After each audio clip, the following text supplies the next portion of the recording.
Riders and Pillions, welcome back to another episode, a podcast where we dive deep into culture stories in the biking community. I'm your host, Kwena. Today, I've got a very special guest, the one and only YellowBone. The man that we know, always behind the bike, always cheering the community, always making the vibe that it's on. The man who's always smiling and happy. The YellowBone. The mic is yours now. The one and only YellowBone. The only YellowBone that matters. Yeah, thank you for the invite. It's such a great honor to be hosted by you. Thank you, leadership. So before we dive deep, please update the name YellowBone. Yeah, it's a beautiful question. Yeah. And if you checked, I've already even changed the name YellowBone now. I'm no longer YellowBone. I am Honorable YellowBone. So it must be honored. This is not just a name. So basically, I used to work in 10 different countries.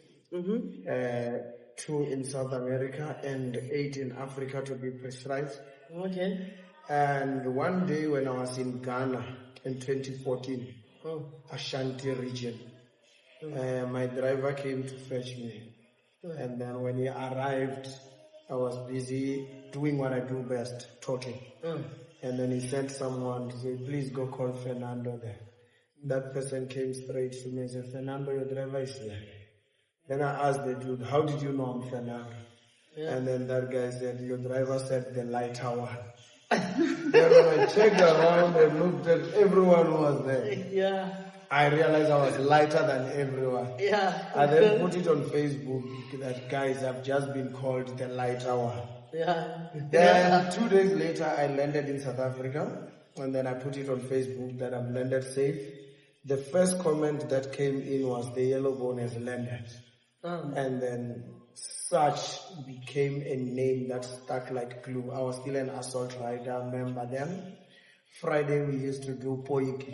So when we were at Poiki, people introducing themselves by the names. Hey, my name is Kwena, When I wanted to say my name, someone screamed YellowBone. And then the name stuck like glue. Ever since then, I inaugurated using that name and I've held with that name. I then realized that people love it and some have copied it. That's when I changed to General YellowBone. Then I realized they're also copying that one. Then I put a surname, the one and only YellowBone. I continued. I realized someone also stole the one and only YellowBone. I changed to the only YellowBone that matters. So basically there's a lot. We have got a lot of YellowBones, but there's only one that matters. Then from there I went to Honorable YellowBone. So I'm the Honorable YellowBone, the only YellowBone that matters. Not any other YellowBone matters. Yeah, no, that's profound. Because me knowing you, actually first time getting to know you, like, not YellowBone, how by then this guy is too African. Okay, we calling yourself YellowBone.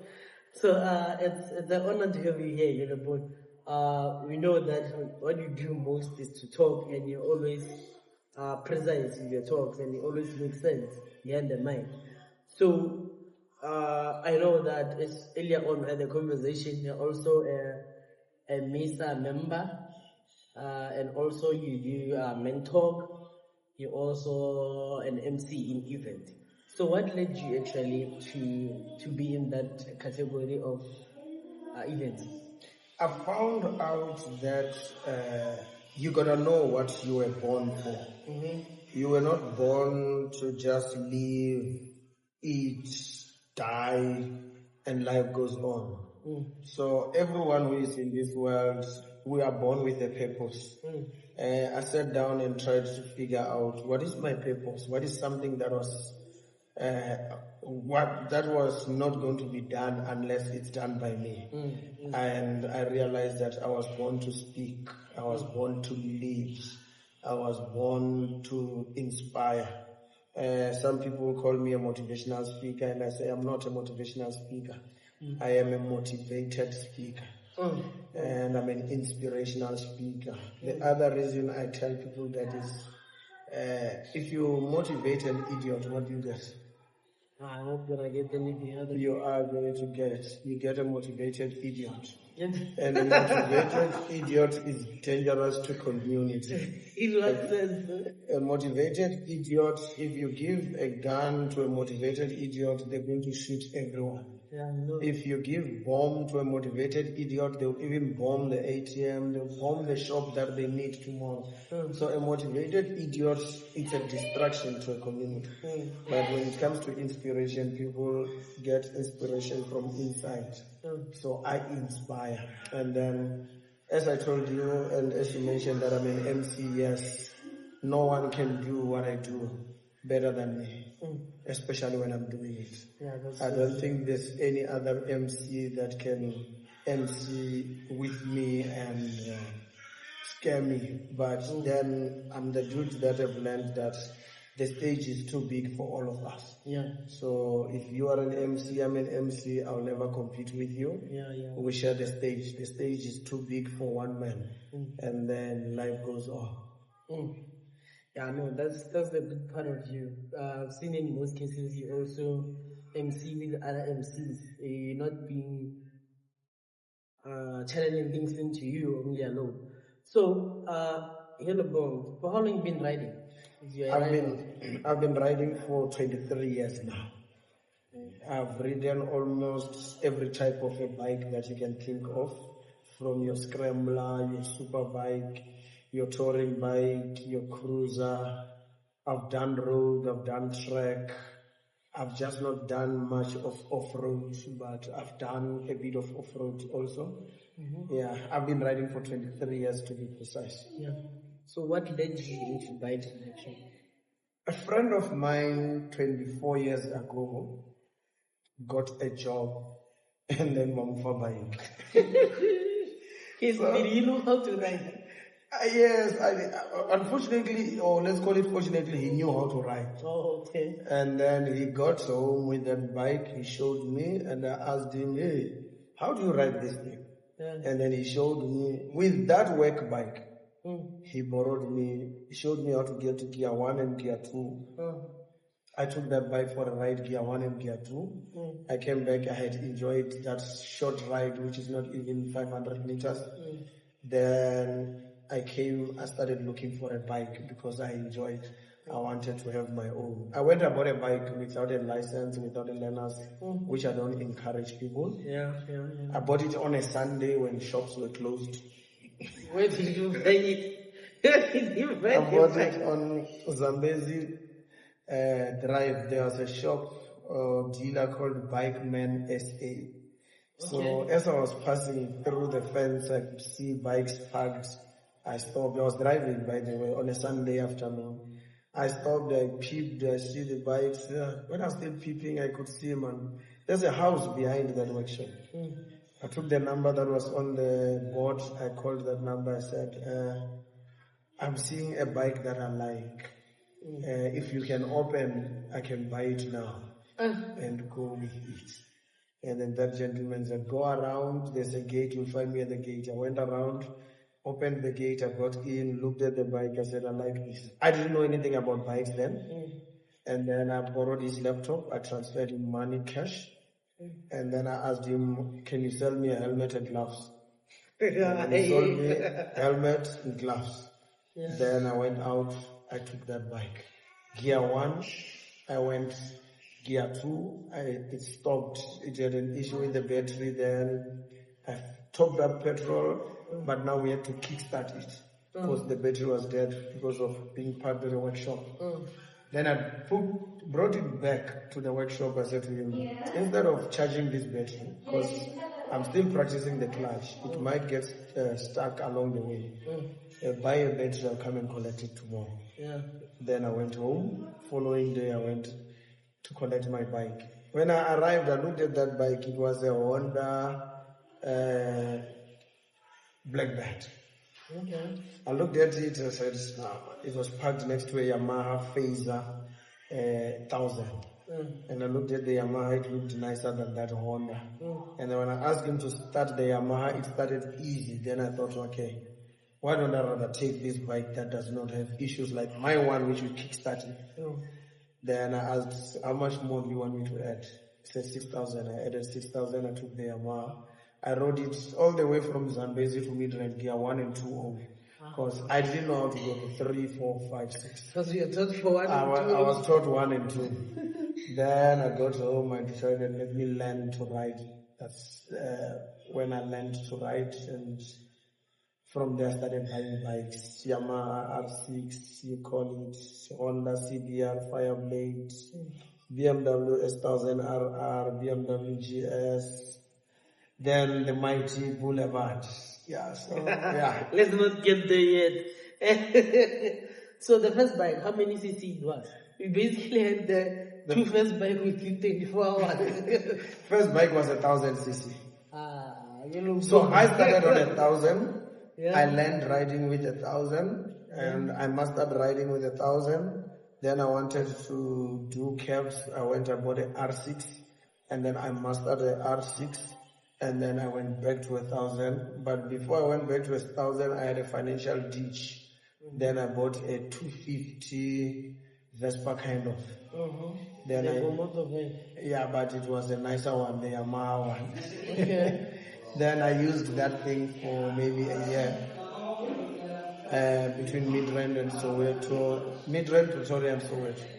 I'll use back roads, left, right, center. Oh, by the way, the furthest I went with it was from Midrand to Mamopane.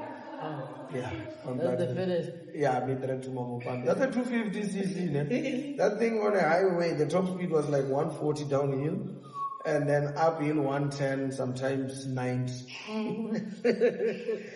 So yeah, but then after that, I moved out of that thing. I bought myself another Yamaha. I used to love Yamaha. I was a VR fan, Valentino Rossi. Then I bought R1, Big Bang. And then the Widowmaker. Yeah, Widowmaker. Then after the Big Bang, that's when I bought a Phaser. And then from the Phaser, I bought a CBR 1000, 2010 model. From then, I bought a S1000RR 2015 model, 2016. Then from there, I bought a GS 2015 also. From the GS, I bought a mighty Boulevard. Yeah, no. Now my heart is pounding and boiling for a GS 1250. Not the 1300. 1300 is very nice. It's also nice on the pocket. So yeah. So how many bikes in total have you owned? Let's call it a good 9 bikes. Within 24 years? Yeah, within 23 years. Within 23 years. Yeah, no way. That's so many bikes. So apart all those in all those bikes that you bought, let's put Boulevard aside.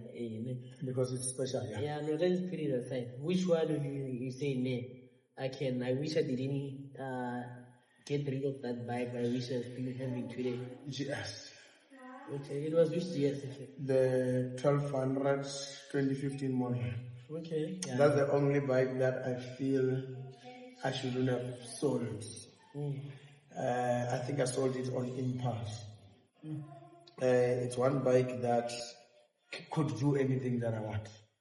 I've done track, so I could lean that bike and enjoy the fact that I know how to lean it. So, and I'm a street kid, by the way. I love the road. So it was one bike that I can go anywhere, anytime, unlike other bikes. Superbike, my issue with the superbike is getting tired by the time I get to where I'm going. I've done Joburg to Cape Town on a CBR 1000. I was still a young man then, loving to cruise. My cruising speed that time was around about 200, sometimes 250. On a superbike? Yes, when I was going to Cape Town. I was going to attend a Brotherhood event, which even today I've never attended. Ever since that time? Even today I've never attended. But you were going to attend? I was going to attend. Let's unpack that. What happened? I clubbed that bike. It took me a good 7 hours riding time on the road. The only time I didn't calculate was the stopping time to refuel. But I had a clean 7 hours riding. By the time I got to Cape Town, I was so tired. I slept before the event started. I woke up after the event was finished. You were going for leisure, or you booked there? I booked, but I was going to... you booked to be the MC, or you No. It was before I offered my services to biking fraternity. Okay. So I arrived at the hotel, parked my bike, went to sleep because I was tired. That was on a Thursday. Friday I woke up, I think around about 1, 2 in the afternoon, grabbed something to eat, and I just slept. I woke up Saturday morning. Saturday morning I went for breakfast, I came back, I took a shower, I decided to take a little nap before I can go to the event. I woke up on Sunday morning. Then I was supposed to come back. I decided to even leave my bike there, and I flew back. That's how tired I was. No, I got a friend who used to stay that side. Left my bike there, and I think it stayed 2-3 months.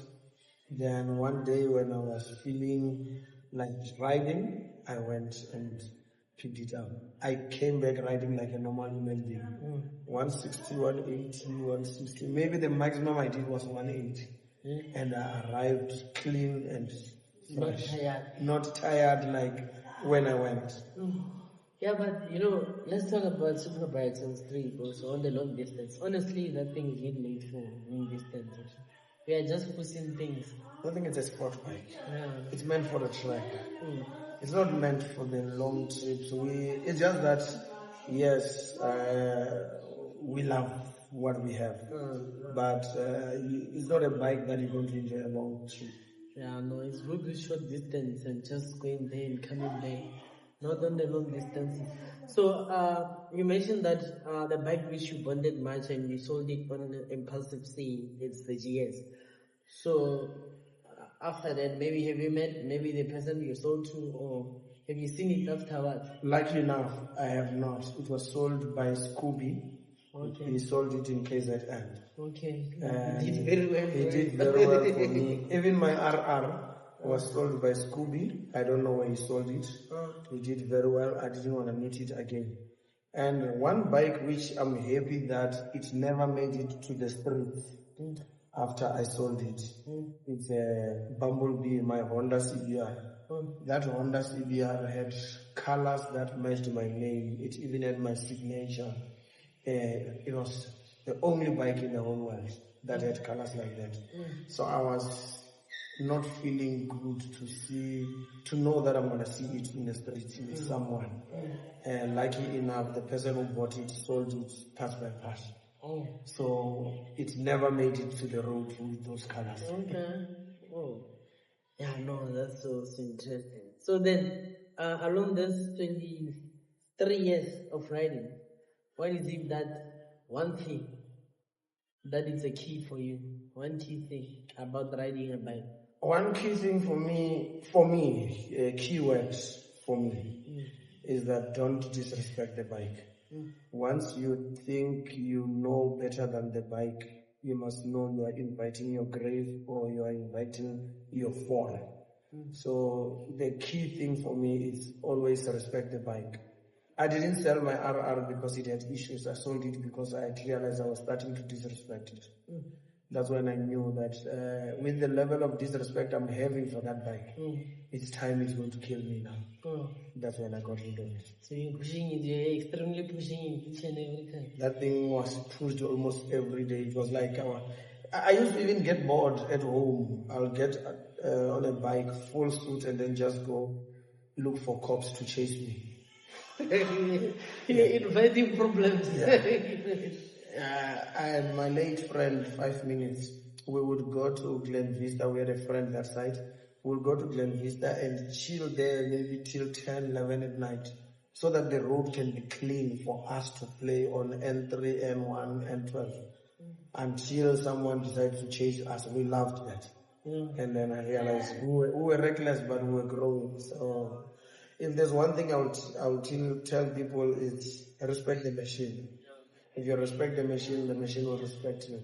And also, I think I've matured to a point of understanding that public roads are not for playing. Especially South African roads. It does not matter where. It's a public road. Respect it, respect other users, and respect yourself. I think that one thing that we are not prepared to hear is that a public road is not a racetrack. We are not prepared to hear that, but we need to respect the public road. Yeah, that's so true. So you mentioned that you've done a lot of track and also obviously done road. So between the two, which one would you recommend most and why? It depends on what you bought your bike for. You see, I don't like mentioning people's names. You see Kwena, 6. She bought a super bike for track. She tows that bike to the track and she enjoys the bike on the track. She has got a Harley for the road. You'll never see her with a Harley on the track. You'll never see her on the road with a super bike. So it's more on why are you buying a bike? What did you buy it for? You'll never see me on a track with a Boulevard. But a super bike, I think another thing that made me love track was, in my past life, I was a member of a club which our clubhouse was a track, Paragon. So Paragon, we track dogs. So I spent a lot of time on the track and I realized that I learned a lot in the track. However, where it becomes a problem, it's when your lessons, you want to apply them on the public road. That's where the problem starts. I mean, I can curve any curve at any speed because a curve does not surprise me anymore. I know that a bike can lean and I will lean it. So, but the issue is when you now want to prove it to the other riders on the road, that's where you start creating unnecessary problems. So what about the curves, the bumpy curves on the road? One thing that you need to know is that a super bike is not designed for those bumpy roads. And if your throttle control is not as great, we are bound to sing Amaguku or to visit you at hospital. So sometimes it's all about just being brave and say, as long as my father is the one holding, let's go. Let's go. You just close your eyes. Yeah, and pray. One little prayer and we move. But those things are not comfortable. And unfortunately, we take it light. Yeah, no. So you're going to get to the 90 Boulevard. Why do you like this bike so much and for pleasing it this way? Well, I'm one guy who can sell ice to an Eskimo. I can sell anything, anytime. The reason I bought a Boulevard is for attention. I love attention, by the way. So, for attention, I bought a Boulevard and I put the exhaust that can give me the attention that I want. One thing that I love is that I do not have low self-esteem, so I don't care who you are. I respect everyone. So whether I seek my attention is not with disrespect. So wherever I go, I want my presence to be felt. And it must be known that I was there. So the Boulevard was one of the bikes that can make me known. My presence could be felt. Whether it's a church, it's a funeral, whatever you call it. When that exhaust roars, you must know the YellowBone is landed. So I bought it for that attention, and it gave me the attention that I wanted. And I praise it. There must not be rumors that you are there. They No. must know that you are there. It must be known. The people must not be... There's two things that must happen. It must be known it must be felt. Yeah. It must be heard. So my presence must be known, felt, and heard. So the mighty Boulevard makes that happen. Exactly. That's why when I pray, I tell people that there's only 2 bikes in the world: Boulevard and others. Boulevard and others. And others. Yeah, no, so, hey, yeah, no, you really praise that bike, eh? At some point, I'm sure there are people who bought Boulevard because of you. And you always make sure and you're confident about it. You don't doubt it. And I sold a couple for 2 people. After I bought my bike, I sold for Suzuki, let's call it World of Motorcycle. The owner of World of Motorcycle is a good friend. He allowed me to advertise his brand, and I sold a couple of Boulevards. So, yes, one thing that I know I can do is to sell. World of Motorcycle, where it is? World of Motorcycles, it's in St. Cecil. Okay. It's where Ducati is. Okay. Yes. So Ducati, it's under the same building, same umbrella of World of Motorcycle. Oh no. Stick around, I'll take you places. Yeah, no, I'm sticking like a super glue. So you're currently riding in a Boulevard. Yes. One thing that a lot of people don't know is that I left my Boulevard in Lesotho. With a good friend. We're now in the process of doing change of ownership to him, so that I can now get a GS 1250, and I'm busy with the project now of building a Boulevard from scratch. I'm building my own, which will do things the way I want. Yeah, no, that's so good. That sounds like I was about to ask, actually. Yeah, I think I've been seeing you riding in a long time. Yeah, it's been a couple of months, yeah. Okay. So your next bike is a GS 1250. GS 1250 and the Boulevard. Project. The Boulevard is a project. No, there's no way I'm going to leave Boulevard. It's not happening. Yeah, so tell me, as you're also in the MISA, you're a member of the MISA, right? Yes. So how do you use people who are starting with high performance bikes but with less key? I know you started on high performance bike as you mentioned, but you mentioned that you must respect the bike, and you find someone studying on high performance bike because of this X amount of money, but not respecting the bike and don't want to take away from someone. I wish people could take lessons from, I don't want to call it legends because you'll think I'm praising people, but from people that have been riding for long, who has got the scars and who are still alive to tell you what to do and what not to do. The problem here, our youngsters, spoil, my bike, my money, my rights or die. Those are the little things, the arrogance that is creating us unnecessary rest in peace. When I did the MISA training under the leadership of Blaza and the late Marinas Kotse and your General Guluva, the main aim was also to ensure that when we marshal correctly. We get to know what to do and get trained. Bikers, sometimes we think we are immortal or we think we are bigger than the law, where you find people just wanting to block the road for the cars because the bikers coming. So there you get to be trained that you are not allowed to do that.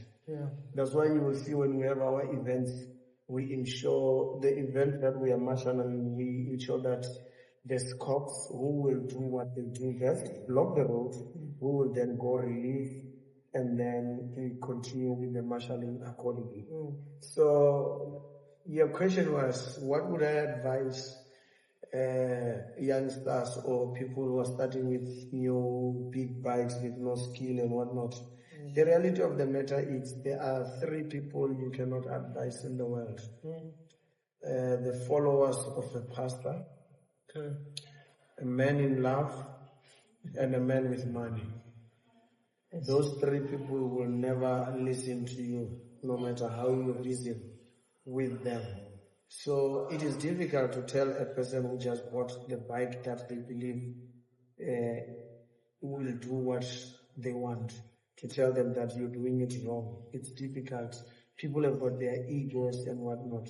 But if you were to get a proper advice, start small, go learn, go get taught, go to the track, get people who know to teach you and advise you. Don't just go it by yourself and say, you'll learn along the way. Because you might end up with arrogance that will make us contribute for your family, not for you. Yeah, no, that's profound, hey? Because you find someone having money to buy these performance bikes and don't want to hear anything, just telling you that they just bought this latest performance bikes. Can't tell them anything, you're riding an old bike, but you find that the person was just trying to share their knowledge out of care that, brother, what you're doing is dangerous. So now let's cover the MC side of you. We covered you, the journey of you in the biking, in you buying different kinds of bikes, and your upcoming bikes that you are planning to build and the one you are planning to buy. So you mentioned that you are a speaker. Yes. So what inspired you to actually say, let me offer my MC service into the biking community?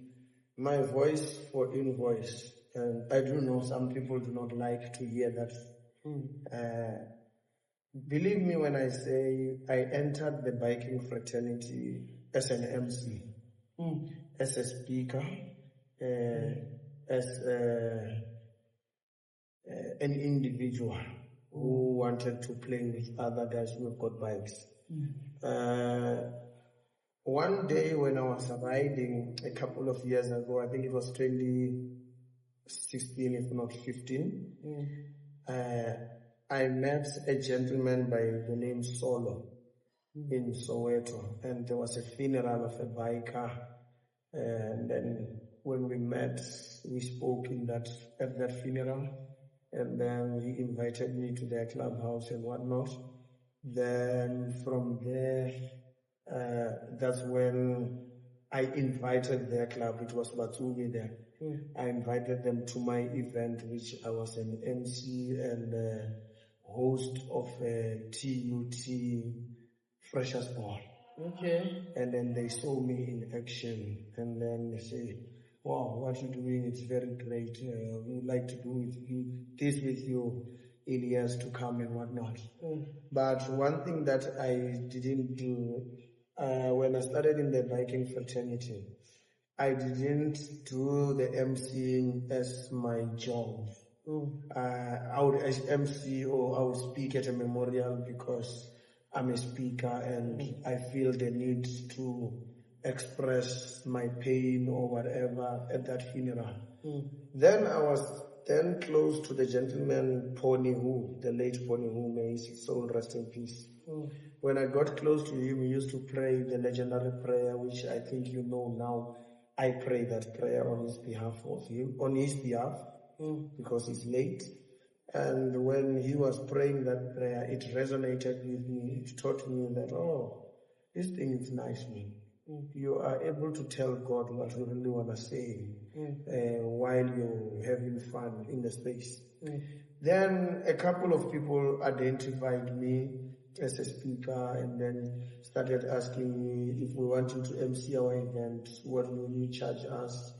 Sometimes I would do the event for free to push my mileage, but you then realize that it costs you a lot to go run an event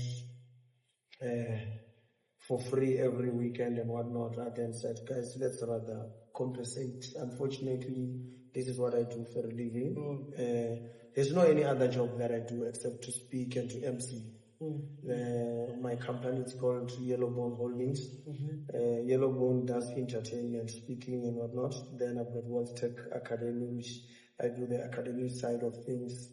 Then I've got Zobuhle Trading, which I also do the other academic stuff. But the reality of the matter is, with YellowBone Holdings and YellowBone being a brand, and YellowBone being someone that can do something that no one can do, I feel I do deserve to be compensated for my services. So I then started saying, no, because this is our fraternity, this is where we are together, just ensure that it does not cost me to entertain your people. Do you understand? I don't want to take from the family the family will end up hating biking because now you're taking their money to just run around the world MC. But it also gave me a bit of mileage. I do acknowledge that I also met some heavyweights in biking. I do not take it light. So I do give back to the biking fraternity. There's a lot of events that you find me doing it as a token of appreciating the community. There's a lot that I give back to the community. Okay. So for how long have you been an MC in the biking community? In the biking community, I will say since 2018. Okay. That's when people started seeing me on stage. But in real life, I've been in this since 1998. Wait, sorry, since 2008. I nearly gave you a wrong. Since 2008, not 1998. Since 2008, I've been in the game, in the biking fraternity. Since 2017, I've been in the game. 2008, this guy was 3 years old. Our cameraman. But now we sit with him, we eat with him. Yeah. So yeah, it's so inspiring, and it's giving that thing when you're an MC that's different, that you wanna focus, and that powerful prayer that you always pray, and you can feel that, no man, the YellowBone is here, the one and only that matters. Yeah. So YellowBone, now let's get into the MISA side, the marshalling side. So what led you actually to decide, okay, me as a rider, me as an MC, let me to get myself skilled or equipped and be with the MISA? I have mentioned earlier that I was born to lead, not to follow. So I'm a self-proclaimed leader before anything else. So when I was riding with clubs, I then wanted to be a road captain so that I can lead. I never wanted to be a president. I've always wanted to be a road captain. I'm a custodian of safety. But then you cannot protect people from what you don't know. That's true. So that was the reason I went to MISA and to say, you know what, guys, I'm a road captain. But I cannot be a road captain on the road without knowing what to do. So teach me, let me know what to do and what not to do. And then believe me when I say people like your Bubi Juba, they were prepared to teach me. Your Marinas, Kutia, your Blazers of the world, your Guluvas.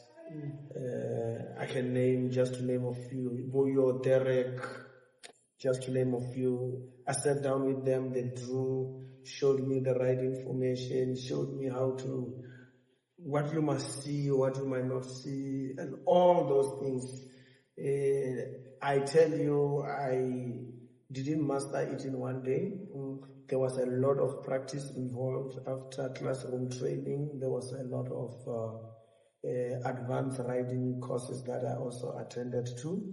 But all that was in the name of knowing how to protect those that I want to protect. Okay. So when did how long have you been with MISA? I've been with MISA now we are in 2026, I think since 2021. Okay. Just after COVID, yes. So General Blanc has been... Yeah, he's been the legend. And I'm not sure if you have ever listened to him. If you listen to him, you will realize that he's a man behind safety. Yeah, no, and one thing I like is he does not mince his words when he talks about safety. So I would suggest one of the podcasts invite him. I invited him, saying he's busy still. Yeah, he's maybe convincing to come. He's a busy dude, but he's a busy gentleman. But I think as far as safety is concerned, he's one of the people that you need to also talk to people about safety. Yeah, because I've had several people requesting for him. I had some few clips of him briefing before the ride. I think it was the Gina's breakfast ride. People really need him. I think he's one of the strategic person that does invite also. So apart from MISA and on the road yourself, what else did you learn about safety on yourself when putting things into practical? I did have advanced riding training. I've done it at Red Star, I've done it at Swarthkop. I've attended a couple of serious trainings, defensive training, defensive riding. So, I still say we cannot learn enough. We must always be prepared to learn. And another thing, technology, man, guys. Sometimes people think YouTube is going to teach you how to ride. It's going to teach you how to do things. Guys, sometimes let's get people that are qualified to teach you how to do things right. Yeah, no, that's because on YouTube, in Google, there are some other video on how to do it. Then you find that person says you must do a clash and the total, but on the video he's not doing, but he's saying you must do it. You see, there is something fishy there, which is not good for the people, right? Guys, let's invest in our sports. Let's invest in our training. Let's invest in knowledge. Some people say knowledge is power. I do not believe that. Knowledge is power. I say applied knowledge is power. So when knowledge is applied and used correctly, you'll have power. So let's invest, man, in such things. You know, it's painful to do rest in peace. If you go to the graveyards, we're burying a lot of youngsters. Yeah. So, but we're not saying we're burying them because of bikes or recklessness. Death is death. It's something that we cannot control. But if there's something that we can do to avoid it, let's avoid it. Hence, we preach that even if you want to do stupid things, you're allowed to do them with your own time, but don't do stupid things that will endanger my life too. Yeah. So don't do it in my presence, because then you put my life at risk. So if you can protect yourself, at least protect me. Yeah, that's the least that you can do. Yes. That's profound. So, in terms of, you mentioned that you value safety more. So, what is it that actually is next for you as someone who has a voice in biking community to ensure that safety is assured in biking? The issue with that, I started with the line issue. The issue with that is because now I have portrayed myself as that MC man. If I come again to talk about safety, you might not listen to me. So now I use my voice to invite those that can command you to understand safety, to tell you that, hey, don't do this. If you check those who were in Kuruman last weekend, you will notice that I'm the one who went, got the cops, got the MISA group one place, and then got everyone and I said, Blaz, address us. what are we going to do? Do you get what I'm saying? Yeah. So my voice was used to gather the important people. When I say important people, the people that can help us with the safety that we require. So yes, I want to do that in every stage that you're going to give me. If I see people that have got the voice of safety, talks and whatnot, I'm going to invite them just to say one or two things about safety. Okay. Like, guys, let's respect each other. We don't care how reckless you want to be, but if you're doing it in our presence, you are putting our lives in danger too. Yeah, that's perfect. So now let's cover about, you mentioned that you're a member of a certain club. Then are you still a member, or have you left one? Currently, I'm not. Currently, I don't belong to a club. I ride with a forum. Our forum does not have membership. We are not a club. That's why I would not say I belong to a forum. Hence, I said I ride with a forum which is called M109. I used to ride. I've done a couple of club hoppings, just to tell you. When I started riding, I did a good 8 to 10 years riding solo, without any problem. Then when I joined, or when I started seeing bikers in large number, I wanted to join Watsumi. Then I went to prospect. While I was prospecting with them, I realized I also had my other expectations. So because I do events also, I think I also expected the club to support me on events. Like when I do activation, you wanted to, okay, as a member of the club, let them come support my activations. Do you get what I'm saying? So if you don't get that, I'm not saying I didn't get it, but if you don't get that the way you're expecting, you pull out. So another thing that was happening, I was still a young boy, and they were riding safe at 140, and I felt that 140 was slow for me. So one day I saw Huge Mark, the president of Assault. He had posted something on Facebook saying Assault Breakfast with Friends, taking off from Midrand. I decided to join them. I didn't know them. And then that was the first day I rode over 200 on my bike. And then that was the day I even learned to ride at night. 10 years into biking. Then I started enjoying riding with them, and then I went to Watsumi. I told them, I'm not going to continue prospecting with you guys. I'm now prospecting with some club that meets my expectation, because my expectation was also the adrenaline junkie boy. And whenever I'm doing those events, they want to come in numbers, rev the bike like me, so I felt at home. Then I stayed there, grew within the club, grew to Exco, beautiful bunch of people, until one day we went to Nelspruit. I think it was 2018. When we were in Nelspruit, I had just resprayed my bike, the Bumblebee, Chipongo Shabudura. And when we arrived with my Assault team members, we wanted to chill. They wanted to chill by the campsite, braai, have fun, like the fun that we have in biking. However, because I've got a bike that I want to be seen, I want to be at the event. I want to go make noise there. I want to play games. I want to do what bikers are doing. I don't want to sit here. That's when I met with a club called Brotherhood, and I found them playing almost every game. And me, I love playing. Participating. Yeah, God. Thunder, fire your mouth. I became their member like that. Like I just told them, guys, and they had families there, and then I'm seeing family-oriented club playing and whatnot. I said, guys, I want to be part of you. Then I went to my previous club. I said, guys, I found a new home.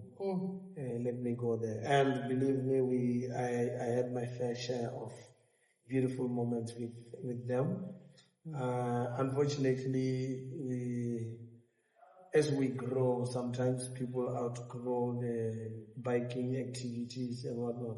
So most of our members outgrew that platform, and then we ended up with no concrete club, attending and doing those things that I want, playing, participating and all that.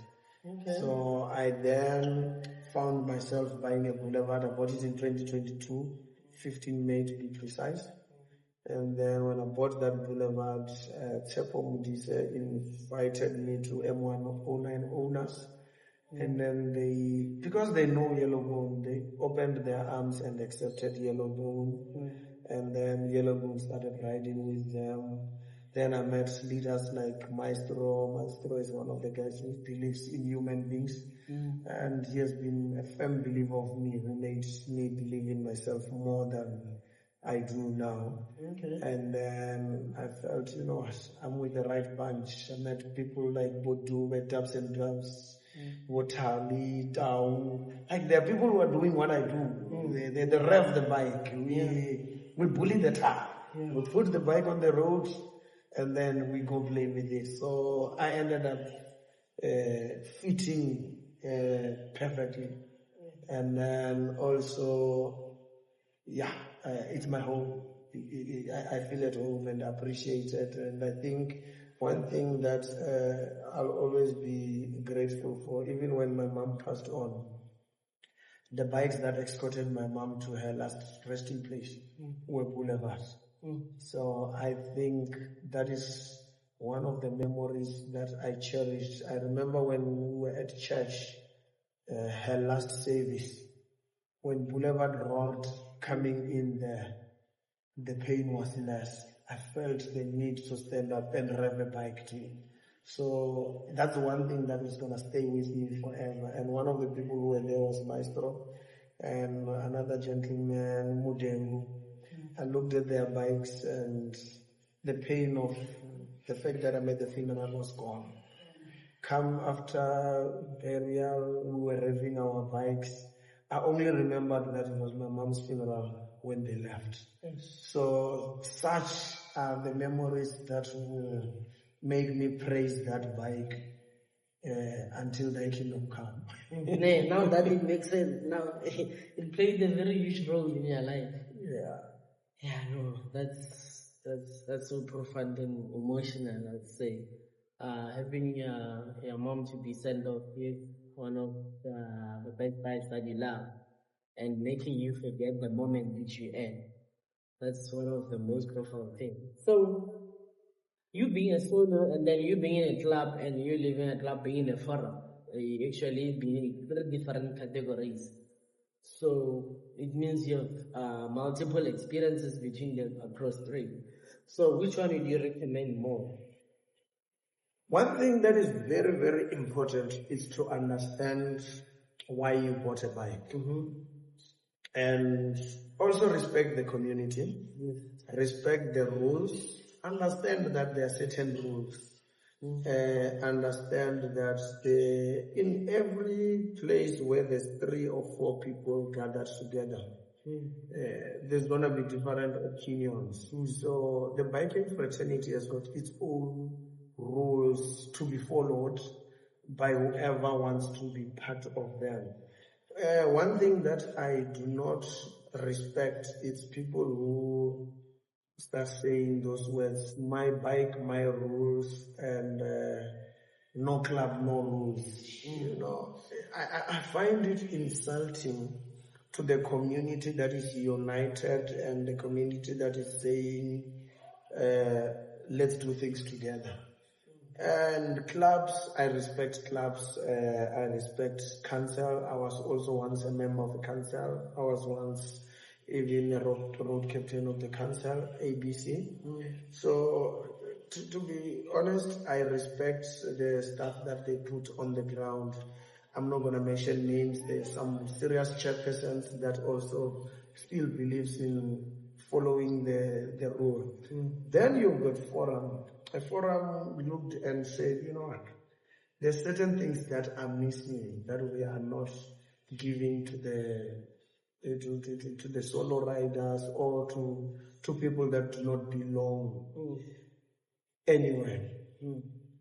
Let's start this forum. Let's engage. Let's not compete. If you check, forums does not compete with councils and whatnot. But we're saying, let's unite. Let us be one. But even during the process of being one, let us guide each other. Let's have that guidance of saying, you know what, this is how things are done. Yes, we're not going to manage you. We're not going to lead you. You're a man, you're an individual, you're a woman. But yes, and one thing that I love about forums, they are not discriminatory. Whether you belong to a club, whether you are a solo, whether you can be part of them, you understand? So yeah, that's what I loved. So believe me when I say there's no direct answer that this is where you should go. It depends on what are you looking for. I found home in a club when I was a club member. I found home in a forum when now I'm a forum member. So I can't say I found home in myself when I was a solo rider, but I would encourage solo riders to belong somewhere. It is so much painful for us to come to your funeral or to your wedding only because you ride a bike, but you don't belong anywhere. Do you get what I'm saying? But if we come because you are one of us, you belong, we support with a sense of belonging and supporting our own. So, what's the view with the current politics between forums and clubs? It's going to end. Unfortunately, politics is something that is going to happen everywhere. Even in the family, kids who belong to the same mother, same father still have arguments. A lot of people do not understand the reasoning behind clubs. A lot of people do not understand the reasoning behind forum or reason behind council. So those who do not understand such, some make their own assumptions and they create a rule out of exception. So instead of sitting down with a council member or a club member and forum member and get to understand why do you do what you're doing and why are you doing it this way, we speculate. Until people stop their speculation and sit down and get to understand why do you do what you do the way you do it. And I'm not convincing you to do it the way I do. But why am I doing so? It will make you understand. And yes, sometimes it's competition. Competition, it's I'm looking for a better word. Sometimes it's good to have competition. I was looking for a word, but English decided to English me. Sometimes competition is healthy, but don't compete with hatred inside. And don't hate. You cannot miss what you don't never had. So don't hate what you don't know. Don't hate what you don't understand. Yes, you asked a very nice question and you used the very nice word politics. If you check also in politics, when they are not happy with a certain political party, they go to the next. Or they start their own. So sometimes people will want change, and then when it's time for change, if change is not coming, they will go create change. So yes, sometimes that's the key. Just create change if change is not coming. So that's why I always tell people that when you see YellowBone as an individual. Behind this yellow man, there's a human being. So see me as a human being and see me as someone who has got the right positive energy to deliver. I'll deliver to a club, I'll deliver to a forum, I'll deliver to a council, I'll deliver to any individual. I MC at weddings, parties, corporate events and whatnot. So I'm not just a member of anything. I'm a human being behind membership. Yeah, no, that's very profound. Before anything, you're a human being. Yes. Yeah, no, we had a very insightful conversation and shared a very interesting knowledge and information which I do believe it's more valuable to me and to the viewers. So we have a tradition here in Riders and Pillions podcast. Before we close, you answer the previous guest question, and then you ask a question for the next guest. Yeah. Interesting one. What is your next? Who is your next? Or not who? What is your next guest coming to talk about? The thing is, the next guest, it will be a rider or a pillion. That's what I can give you. Right. Yeah. As a pillion. No, we need to answer a few. Why you just give I'm me leadership? I'm happy to answer. You want to ask before you answer. Because if I ask, I'll be ahead. Okay, ask so me. the previous guest asked a question that within a club or a forum or wherever a team that you are with, what do you do to ensure safety? Every time when there's bad behavior, we address it, and then whether it's in the group or in person, we will address you, and then whether you get angry or not, we will remind you that we are doing it to protect you and also to protect ourselves. We do not go around and gossip around your behavior. We address your behavior. No, that's so beautiful. So, as the question... the question for me to the pillions, or to the guy or the woman who will have a pillion on the bike, is what makes you ride comfortably, fully dressed with the riding gear, with a naked pillion at the back, with just a mere helmet? What makes you feel comfortable doing such? As a pillion, I want to know what makes you feel comfortable being a pillion, naked pillion, in a bike of someone who is fully dressed. Then as a rider, how do you feel when you have a naked pillion when you are fully dressed? That's a profound question.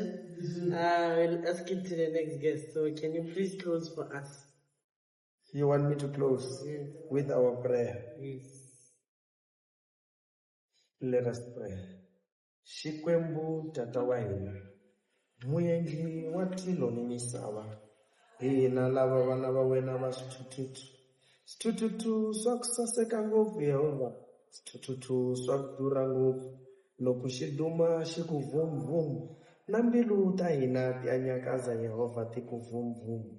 Yehova hi twele vusiwana hina vana va wena va sitututu, hina vana va wena va sitututu swo saseka swa ti-exhaust to hisa minenge ya lava va nga rhandziki ku mbala.